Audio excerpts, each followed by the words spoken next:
Bristol Community College, Mathematics with Dan Avedikian, Math 060, Topics in Developmental Mathematics, Section 1.6, Problem 17.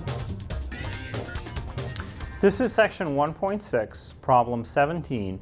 We have to multiply 2,311 times 16. So, first, start with the number in the bottom rightmost position and multiply it through times the top number. So I'll have 6 times 1, which is 6. Then 6 times 1 again, which is another 6.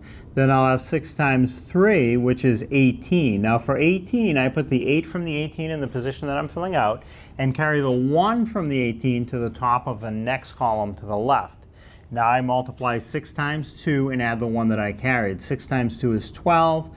12 plus the 1 more that I carried is 13. So that takes care of multiplying the 6. Now I'll take care of the 1. I'll multiply the 1. Now before I start multiplying the next digit over to the left, I either have to automatically move one spot to the left while I'm working on the answer or fill in the rightmost position with a 0. Either way is fine. Now I'll multiply 1 times the top row. And the times 1 is very easy. 1 times 1 is 1. 1 times the next 1 is 1 again. 1 times 3 is 3. And then finally 1 times 2 is 2. Now I can add those two rows of numbers. And starting from the rightmost column, 6 plus 0 is 6.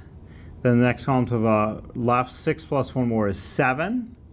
Then the next column over, 8 plus 1 more is 9. Then the next column to the left, 3 plus 3 more is 6. And finally, the last column to the left, 1 plus 2 more is 3. So, and if you want to, you can put in a comma as you move over 3 digits from the rightmost position. So that would be 36,976.